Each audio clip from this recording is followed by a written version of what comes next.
Hey, so I'm here today to lecture you about why you should learn jazz, even if you have no interest in it whatsoever. I'm going to rant on about, the importance of, learning standards here, okay? So, for a lot of people, that is an absolute non-starter. And, a lot of people have no interest in jazz as a form of music and have no desire to pursue that when they're learning their instrument. And I get that. I didn't start out playing anything like jazz, and I'm still not a jazzer now. But I will absolutely campaign for the, usefulness and the real importance of familiarizing yourself with at least a few jazz standards to completely transform you as a musician and, just on your instrument, but also just in general. So I started out, playing by ear for years and years, never took any lessons, didn't learn any theory, got so far with it. And, I was playing kind of, this is the 80s. So I was kind of playing mostly kind of like rock and blues rock or whatever. And then kind of started to get into slightly more adventurous stuff, sort of what you might consider sort of fusion or whatever, Alan Holdsworth and things like that. And it was at that point I started to I was still learning things by ear, from tapes, which took a very, very long time. And got so far again with that, managed to work out chord voicings and bits of solos and stuff like that, but had no idea what was going on and couldn't see the thread or the link between any of these tunes or how it related to what I'd learned before. So I played for years and years and years in lots of different kinds of bands, playing lots of different kinds of music, and always got along just fine and sort of had enough kind of theory and things I picked up from other musicians along the way. But there came a point a few years ago where I made a concerted effort to push myself a little bit more, be able to, initially I think I wanted to just read a chart and be able to follow that, to make gigs and sessions and whatever a bit easier. And so I kind of pursued that route a little bit and found myself playing with some, jazz musicians and trying to sort of teach myself, how to fit everything together. I'd got a bit more theory by this point, so I had a bit more of a thread of how things fit in general. But had no concept really of, improvising in any sort of real way beyond, one scale over, a whole chord sequence. So dropped myself in it and went to play with some jazz musicians, much older than me and way more experienced, and who were very kind and allowed me to, jam every week with them and, learn a huge amount and get it very wrong every week. The most important thing I ever did, absolutely amazing. I was horrible every time I went there. I couldn't play. I couldn't keep up. I couldn't follow the charts properly. They kept letting me take solos, kept offering me more and more time to play.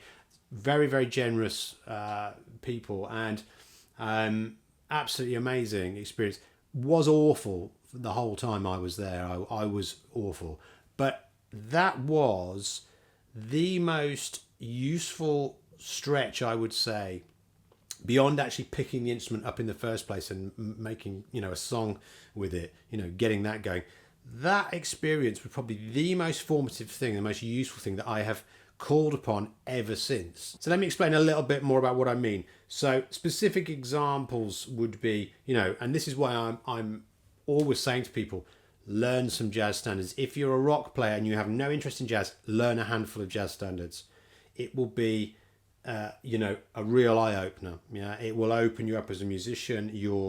Okay, let's start with chord vocabulary then. Straight away, that alone, straight off.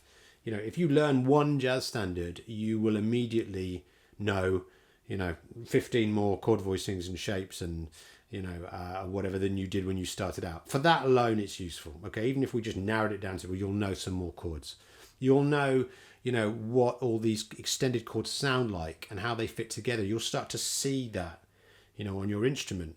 It will really expand you as a player rather than, as I was way back in the day, very sort of stuck in kind of, power chords, or maybe sort of top halves of bar chords, or, basic kind of cage stuff.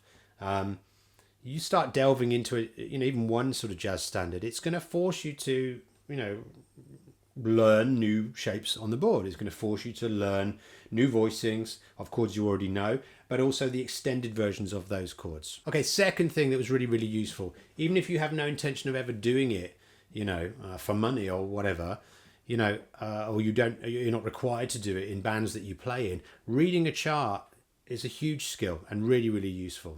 Being able to follow a chord progression, and while you're doing that, think about what it is you could play over it. Start to get into that mindset of thinking about improvising, thinking about the chord progression, thinking about where the melody sits within that.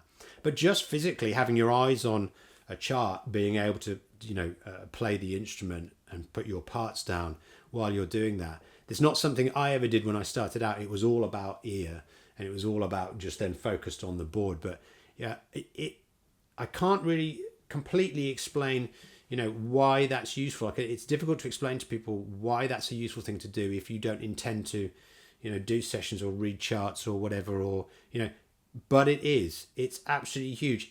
It increased my ability to play the instrument, never mind just be able to think of the whole wider picture, to be able to pull my mind away from the fretboard, look at a chart and still be able to make the changes or whatever, absolutely huge. So the other thing that goes along with that, which I kind of hinted at, is it will also change your approach to playing a solo.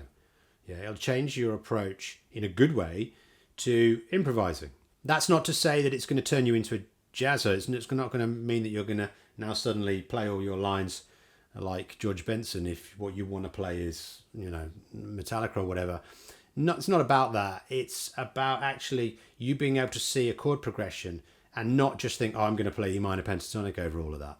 The results from that are limited, and you may be one of those players, as I was, who you kind of feel like you're kind of stuck and you've hit a bit of a brick wall.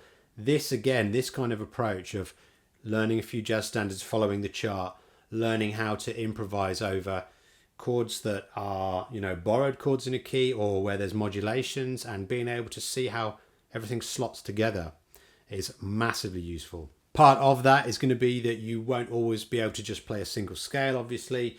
You might have to think about playing, scales in different positions. You might have to play, or think modally, whatever you want to call it. But the most important one is actually thinking chord by chord and thinking maybe of using arpeggio notes, or at least framing it that way rather than thinking of scale, scale, scale, scale. The use of the arpeggios, or thinking in terms of arpeggios, is a fantastic way to really get your brain into tying the song together and tying whatever you're playing to whatever the chord is, in the progression. Okay, another real benefit to this is that you're going to learn, say if you learn even 3 tunes, you learn some standards, Autumn Leaves, whatever, Blue Bossa, Billy's Bounce, whatever it might be. So, a sort of a rhythm changes type tune, or whatever, another sort of jazz blues form. There's a number of forms, within just the jazz blues thing itself. It sounds like Spinal Tap, but within that, you'll learn these forms, and if you then after that never go near a jazz tune again in your life, you will come across those forms in other genres of music. So examples, non-jazz artists are using these forms all the time, like jazz forms. So if you're familiar with 2-5-1s into another 2-5-1 or whatever it might be, or sort of like the Latin kind of, a bossa version, or, those kinds of changes, or, a jazz blues kind of thing, they are going to crop up in everything. It's like Zappa, Sting, Hendrix, whatever it might be. It's in mainstream pop tunes. It's in there. So if you know it, more intimately, you're sort of more familiar with it, your ability to play anything that comes up is going to be increased greatly. There are a few genres that are particularly tied to jazz in terms of forms, in terms of chord voicings and stylistic things and cliches. Soul, funk, blues, obviously. You'll hear jazz stuff again in like sort of Parliament records, you'll hear stuff in, like I said, blues artists. There'll be little bits of those jazz elements sort of always sort of percolating underneath. Last of all, and maybe the most important actually, is if you're a kind of a play-by-ear player or a self-taught player or a rock player or blues or whatever, and you stay in, for the most part, stay in that kind of world, there's nothing wrong with that at all, by the way. But to make you a better rock player or blues player, this process, is going to take you out of your comfort zone and push you up a level in a number of different ways. It's going to make you rethink things. And then when you return back to your comfort zone, it will feel even more comfortable. It will feel even easier. You'll be more on top of everything. Definitely big change in my sort of outlook on things, on how easy and comfortable other genres and other forms kind of seemed. Not in a sort of a hierarchical way. Music's music, but the process of forcing yourself to read a chart and play along and improvise and think things through as you're going, when you then return back to 3 or 4 chords and more time, you really feel like you can breathe, like you can think things through, and you've got more time in the instrument, and that means you play more relaxed, you play better, you think better, you make better choices.